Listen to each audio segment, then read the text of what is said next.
Assalamualaikum warahmatullahi wabarakatuh. Kembali lagi di channel Marsha Subiakto. Pada kesempatan kali ini kita akan kembali membahas informasi menarik.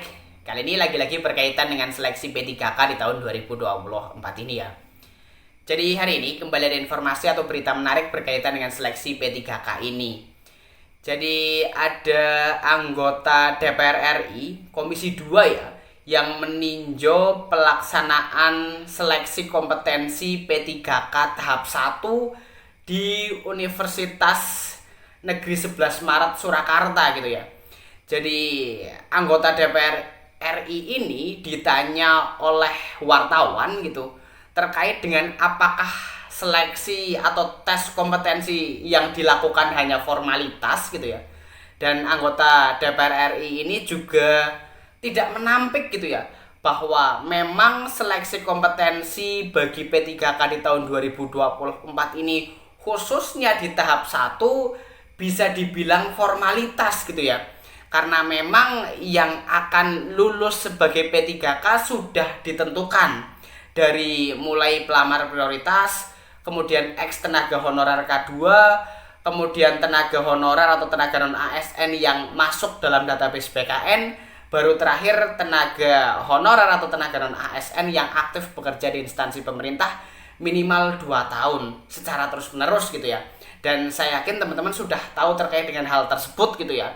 Jadi misal ada salah satu instansi yang membuka seleksi P3K untuk sebuah formasi, dan di formasi ini pendaftarnya hanya ada ex tenaga honorer K2 dan jumlahnya tidak lebih dari formasi yang dibuka, tentunya berapapun nilainya mereka akan diterima sebagai P3K.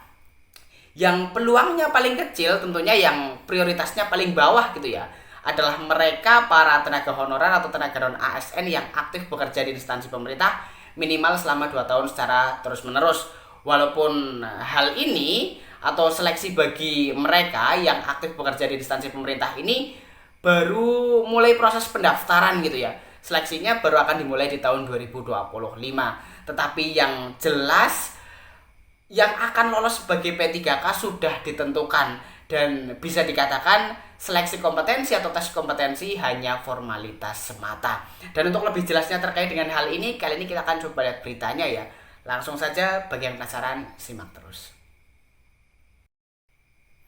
Oke, bismillahirrahmanirrahim. Langsung saja kita mulai. Jadi inilah berita atau informasi terkait dengan tes P3K itu hanya formalitas gitu ya. Diberitakan oleh jpnn.com.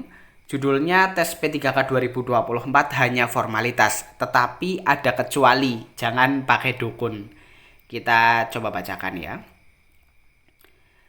Pemerintah dan DPR RI punya komitmen menuntaskan masalah honorer dengan tenggat waktu akhir Desember 2024 melalui pengangkatan menjadi pegawai pemerintah dengan perjanjian kerja atau P3K. Komitmen itu antara lain ditunjukkan dengan seleksi P3K 2024 yang digelar 2 tahap agar masalah honorer bisa tuntas akhir tahun ini sesuai amanat Undang-Undang Nomor 20 Tahun 2023 tentang Aparatur Sipil Negara atau ASN. Anggota Komisi 2 DPR RI Muhammad Toha menegaskan lagi mengenai komitmen tersebut. Di sela meninjau pelaksanaan tes kompetensi P3K 2024 berbasis komputer atau Computer Assisted Test CAT di kampus Universitas 11 Maret Surakarta, Jawa Tengah, Rabu 11 Desember 2024, Muhammad Toha mengatakan tes tersebut bagian dari pelaksanaan pasal 66 Undang-Undang Nomor 20 Tahun 2023. Pada pasal 66, bahwa non-ASN atau sebutan lainnya wajib dituntaskan penataannya pada akhir Desember 2024. Nah, ini sebetulnya pelaksanaan tadi dalam rangka melaksanakan undang-undang itu. Kalau tidak melaksanakan undang-undang itu, kan salah katanya.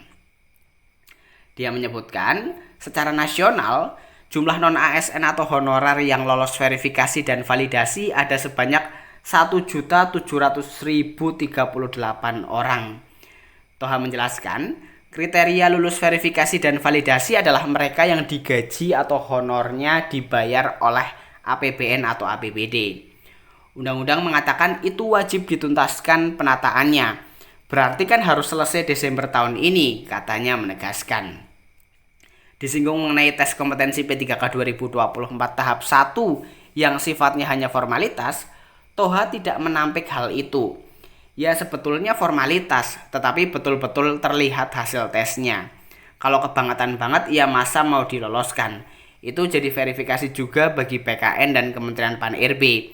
Kalau bisa di atas rata-rata katanya.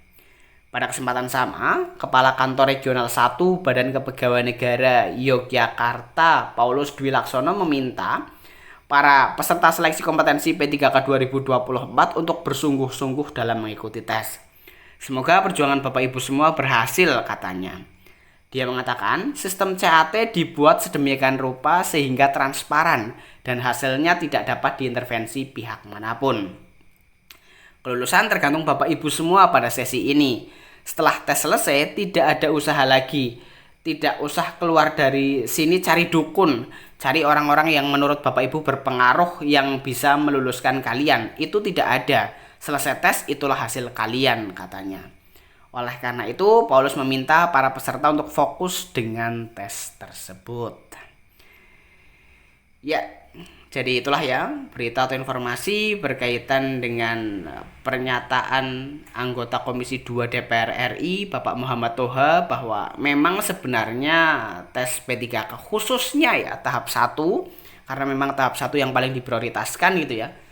Tesnya hanya formalitas gitu ya. Yang penting jumlah formasi yang dibuka tidak kurang dari jumlah honorer atau pelamar P3K di tahap 1. Jadi mereka pasti akan diterima. Tetapi karena nilainya langsung keluar gitu ya, kelihatan langsung, maka memang sudah seharusnya atau sudah sepatutnya teman-teman yang mendaftar sebagai P3K mengerjakan soal seleksi kompetensi dengan sungguh-sungguh agar ya tidak kebangetan gitu ya. Jadi mungkin itu informasi yang bisa disampaikan pada kesempatan kali ini. Jika ada tanggapan atau pertanyaan berkaitan dengan hal ini, teman-teman bisa tinggalkan di kolom komentar. Terima kasih, mohon maaf bila ada kesalahan. Wassalamualaikum warahmatullahi wabarakatuh.